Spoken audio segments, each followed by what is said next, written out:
భారతీయ జనతా పార్టీలో ముదురుతున్నటువంటి సంక్షోభం మీద చర్చను చూస్తున్నాం. బంగారు లక్ష్మణ్ గారు, ఎటు వెళుతోంది ఇప్పుడు? దీనికి పరిష్కారం ఏమిటి? ఎక్కడ ఆగుతుంది? నేను అనుకోవటం కొంత టైం వరకు జరగవచ్చు. డిసెంబర్లో మళ్ళీ పార్టీ ఎన్నికలు ఉన్నాయి, కొత్త అధ్యక్షుడు వస్తాడు, కొత్త వ్యవస్థ వస్తుంది. తప్పనిసరిగా అప్పటి వరకు అన్ని సర్దుకోవచ్చు. సభ్యత్వ సేకరణ కార్యక్రమం ఆల్రెడీ మొదలైంది. దేశంలో కమిటీల ఏర్పాటు నెక్స్ట్ మంత్ ప్రారంభమవుతుంది. డిసెంబర్లో అధ్యక్షుడు ఎన్నికలు ఉన్నాయి. అప్పటికి అన్ని మిగతావన్నీ కూడా సర్దుకునేటువంటి అవకాశం ఉన్నది. సంక్షోభం విషయం కనుక వస్తే, భారతీయ జనతా పార్టీ అంతకుముందు జనసంఘంలో ఉన్నటువంటి అధ్యక్షుడు కూడా ఈ విధమైనటువంటి సంక్షోభాన్ని సృష్టించినప్పుడు కూడా పార్టీ తట్టుకోగలిగింది. ఇది లక్షలాది మంది దేశవ్యాప్తంగా ఉన్నటువంటి కార్యకర్తల పార్టీ.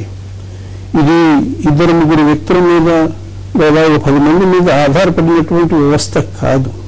అందువల్ల దీనికి ఏం కాదని నేను అనుకుంటున్నాను. రవి గారు, ఈ సంక్షోభంతోనే బీజేపీ అదృశ్యం అయిపోతుందని అనుకోవటం కూడా అవాస్తవమే.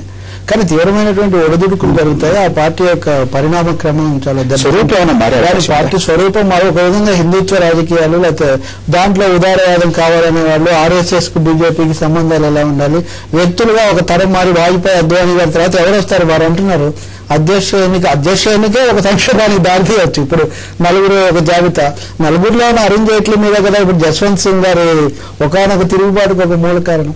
అంటే జిన్నా ఇవన్నీ కూడా అంతర్జాతీయ ఇవన్నీ పరిణామాలు చూపిస్తే తప్పనిసరిగా ఈ ఒడిదుడుకులు అంత తేలిగ్గా పరిష్కారం. మనం కొంచెం ముందుకెళ్దాం.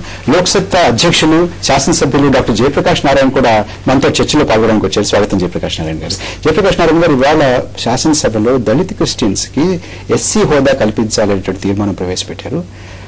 భారతీయ జనతా పార్టీ వ్యతిరేకించింది, మిగతా అన్ని పార్టీలు కూడా సమర్థించారు. మీరు కొంత రిజర్వేషన్స్ ఎక్స్ప్రెస్ చేశారు. నేను దాన్ని వ్యతిరేకించాను.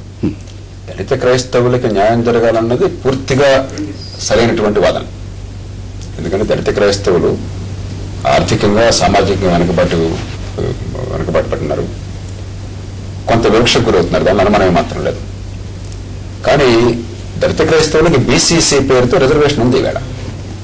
కాబట్టి దళిత క్రైస్తవుల జనాభాని మీరు ఒకసారి రాష్ట్రం మొత్తంలో కూడా గణన చేసి సెన్సస్ తీసుకుని 2% అన్నారు, 2% రిజర్వేషన్ ఇవ్వండి. 1% బదులు 3% అంటే 3% ఇవ్వండి. ఏ రిజర్వేషన్ ఇవ్వంటారు?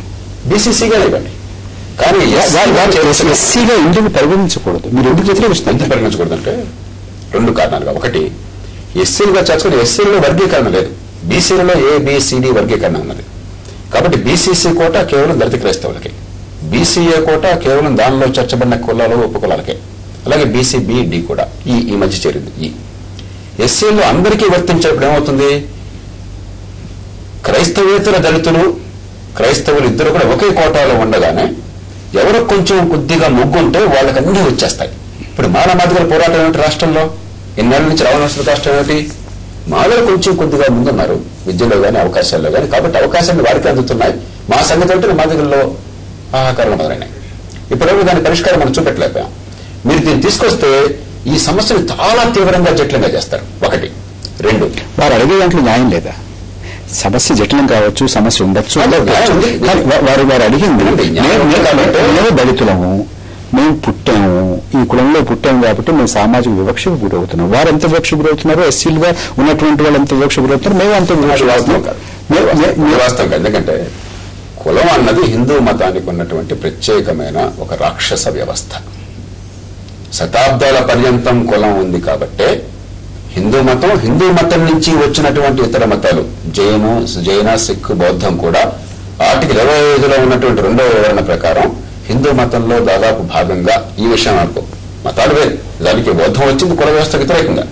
కానీ ఈ సమాజం నుంచి రావడం చేత ఈ సమాజంలో ఉన్న జాడ్యాలన్నీ దానిలో కూడా వచ్చేసినాయి. కాబట్టి కానీ ఈ సెమాటిక్ రిలీజియన్స్ బయట నుంచే వచ్చినవి, ఎగాలిటేరియన్ రిలీజియన్స్, అసలు కులం వేడి లేకుండా వచ్చినవి.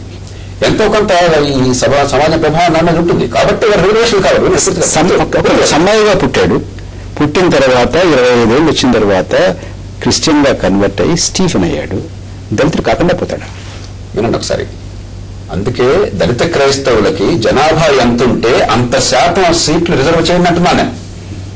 బీసీసీ జనాభా పెరుగుదల తీసుకోండి. కానీ దళితుడిగా ఉండి ఏ రకమైన విద్యా ఆరోగ్యానికి అవకాశానికి నోచుకోకుండా ఉన్న వాళ్లతో వెళ్ళిన పోటీకి పెడితే మీకు రాజస్థాన్లో ఏమైంది? ఎందుకని గుర్జర్లు మీనాలు అంత భయంకరమైనటువంటి యుద్ధం వచ్చింది అక్కడ? మీరు ఒక్కసారి గుర్జర్లను తీసుకొచ్చి ఎస్టీల్లో పెడితే మీనాలందరికీ భయం మొత్తం పోతుందని చెప్పని. ఎప్పుడైతే జాట్లను మీరు బీసీలో తీసుకొచ్చారో గుర్జర్లందరికీ భయం. అంచేత ఇది రావణాసుడి కష్టాలు పెంచుతారు. నిజంగా న్యాయం చేయాలి, సమస్య వస్తుందని మన పరిష్కారం ఉంది. ఒక క్షణం చిన్న విరామం తీసుకున్న విరామం తర్వాత కొంచెం లోతుగా ఈ విషయంలో చర్చిద్దాం.